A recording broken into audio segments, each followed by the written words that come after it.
YouTube. Today I'm going to be doing a review on the new Covergirl Outlast Stay Fabulous 3-in-1 foundation. And this claims to be a lasting power of a primer, coverage of a concealer, and blendability of a foundation in one. And the thing that really attracted me to this is the claim that it is shine free. So if you guys have seen some of my other videos, you know that I am a die-hard Bare Minerals fanatic. I used to use liquid foundation back in like middle school and early high school, and ever since I got Bare Minerals I have never gone back to liquid foundation. I'm actually kind of afraid to apply liquid foundation because I haven't done it in so long, but so many people have raved about this. If you would have asked me a month ago if I would have tried a liquid foundation, I would have said heck no. But people have raved about how great this is for oily skin, which I have oily combination skin. They've said how it has amazing coverage without looking too cakey, and I've seen some of the reviews here on YouTube where people do like half their face and it just looks, the coverage and the finish looks flawless. So I've been really intrigued on trying this, and finally yesterday I went to Ulta and picked this up. So I'm really excited to try it, and I'm going to do like a first impression and a review throughout the day like I have with my mascara videos. So I got this at Ulta for, it was priced at like $12.99 or $12, but Ulta always has that $3.50 off $10 coupon, so if you use that with this then it would only make it about $9, which I think is a pretty good price. I love the packaging. I know a lot of people are really attracted to the fact that this has a pump. I remember back in like middle school having just the glass bottles that have like the huge opening and having that all over my counter and all over my makeup brushes, and it was like a mess. So that's one of the things that has deterred me away from liquid foundation, but the fact that this has a pump is really awesome. And then it's about, yeah, 1 fluid ounce, so that's about, looks like a standard, you know, foundation bottle, and it claims, like I said, to be the lasting power of primer, coverage of concealer, and blendability of foundation in one. So some people say that you don't have to set this. So for this review I'm just going to use this as my concealer, primer, and my foundation all in one. So I'm not going to use any concealer. Usually I use concealer around these parts because I get really red in my chin and nose area, and usually I would set it with a powder, but for this review I'm just going to show you guys just the foundation so we can see how that controls shininess and how it finishes just by itself. So I've been watching a lot of videos on how people have been applying this because I have not applied a liquid foundation in so long. I was kind of interested to see what the best way is. A lot of people do it with a flat top kabuki or with their fingers, or I've seen the Real Techniques Expert Face Brush, and I actually just picked this up with when I bought this foundation at Ulta. I've heard so much about this. I actually watched the video that Samantha Chapman did on how to apply this, and she's the creator of these Real Technique brushes, so I watched how she did it, and she really kind of blends it out and buffs it out like this, and you can stipple, you know, in certain places. So I'll probably be using a, you know, variety of those techniques. And I have eye makeup on right now, but I have absolutely nothing on my face. I think the only thing I used this morning was my moisturizer, just, you know, non-tinted regular daily moisturizer. So I have nothing on my face, and so I'm going to head and get started. So I'm going to go ahead and get started and put this on my hand and then blend it out with this Real Techniques brush. And we're going to see how good this covers blemishes because I have a lot of acne scarring and a few blemishes right now. So we're going to see how good of coverage this is. And it kind of unlocks, and then I'm just going to put one pump on my hand. Just right off the bat, it's kind of thicker. It doesn't really, I mean, it's starting to run now, but yeah, a little bit thicker, not as liquidy as I thought it was going to be, I guess. So I'm going to go ahead and put this on my Real Technique brush and just start doing one side of my face. Holy moly. So this thing is covering. Oh my gosh. Yeah, I'm not sure about this color either because this is the Classic Ivory. Sorry, I forgot to mention that earlier. The Classic Ivory, and they had an ivory, and usually I'm the lightest shade of, you know, whatever I'm using, but it looked almost too white for me, which is the first because I'm very pale. I'm just going to go ahead and blend this out. I'm using my viewfinder, so sorry, I might be looking, I don't know how flawless this is looking, but it seems, even from my viewfinder, the coverage seems crazy. I think the color's okay actually. So it blends out pretty easily, I've noticed. I feel like I have done like nothing on my face, honestly. Because the only thing I can tell is that, you know, it feels a little bit colder than normal when I first put it on because it's liquid. And then after that I can't really feel anything. I mean, it feels like air.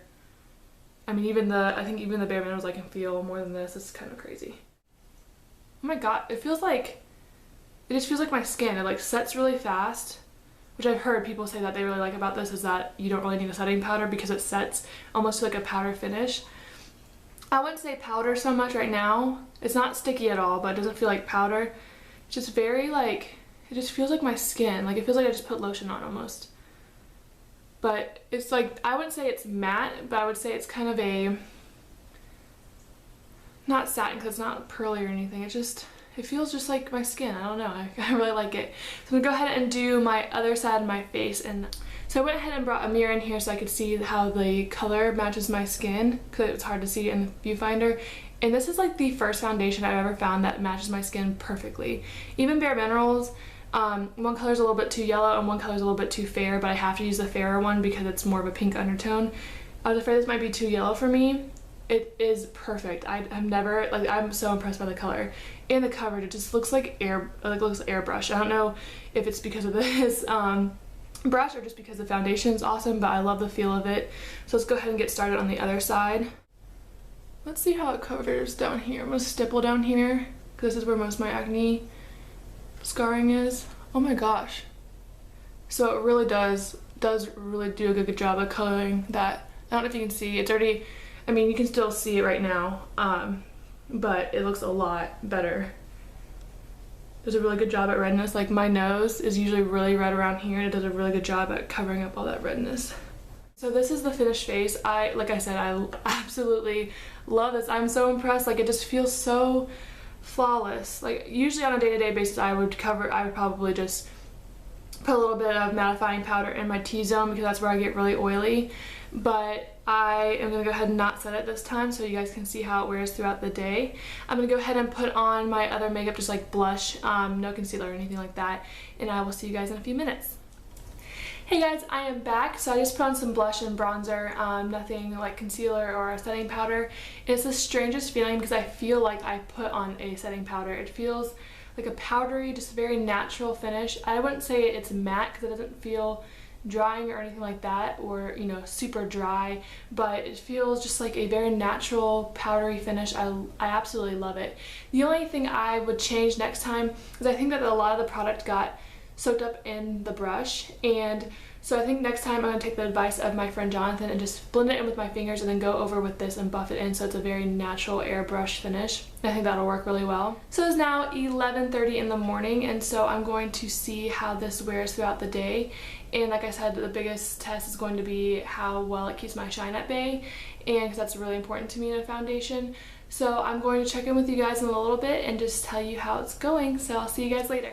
Hey guys, it is about 5 o'clock, so it's been 6 hours since I first put this makeup on, and I'm here with my friends Jonathan and Megan. Yeah. And so I think, what do you guys think? Looks pretty good. I'm a little bit oily by my nose, which just like always happens to me, but on my forehead I don't think it's that bad. It's kind of hot out here though, so I'm probably sweaty. But yeah, I don't think it looks too cakey or anything. I really like it. It's still like powdery feeling on my cheeks. So I think it looks good, and I will let you guys, I don't think it's been worn down or anything like that, so I don't think it's even necessary to wear concealer by your nose on this. Good luck. Okay, I'll see you guys in a few hours. Bye. Hey Tube, I'm back and it's about 10 o'clock, so I'm going to give you kind of my final reviews on the Outlast foundation, and I absolutely love this foundation. I'm so impressed because I was pretty frightened to use a liquid foundation again, but throughout the day it's stayed on like all day long. I think the only parts where I can see, you know, kind of like how at the end of the day your foundation can look just present, you can see it on your face. I can see it a little bit down here and a little bit by my mouth, and I think it's because I put such a heavy application on just so I can see if it builds up, and if I can see, I wanted to see how much coverage it would get and if it would look cakey. So that's like the only places I can see that I have makeup. Other than that, it's flawless. You know, I really love the color. It didn't oxidize or anything. It makes blush and bronzer slide on like a dream, and it stays on all day. I absolutely love the finish of this product, and I love just the way it feels very light and weightless on your face, even if you are to build it up to a very heavy coverage. I can see a little bit of shininess, like on my cheeks, as you can see, is highlight, but I can see a little bit shininess on my forehead and my nose. Again, I haven't blotted like at all day because I really wanted to see how this stood up. against my Bare Minerals, but on a normal day I would definitely be blotting probably about midday, and I definitely would set it with a powder. So I think for not setting with a powder and not at all like blotting with oil papers, I think it stayed on great. I think my skin looks pretty good. Nothing out of control, shiny or anything like that. So I'm really impressed. I think on a day-to-day basis I will probably, again, use my fingers. I said this before. Use my fingers and then use the Real Techniques Expert Face Brush just to blend it out to get like a seamless airbrushed finish. I love this product, and I really recommend going out and trying it. The hype, definitely understandable now that I've tried it. So I don't know what I'm going to do because I've loved Bare Minerals for so long, so I might have to like switch up, you know, using them maybe like one day, one the other day, depending on what I'm doing that day, because I feel bad for breaking up with my Bare Minerals. But I really do love this, and I think I am going to wear it tomorrow on my birthday, so because I do think it's a really good long wearing product. So if you liked this review and you want to see more of these first impressions and reviews throughout the day, just give this video a thumbs up and please subscribe. Thank you for watching. Bye.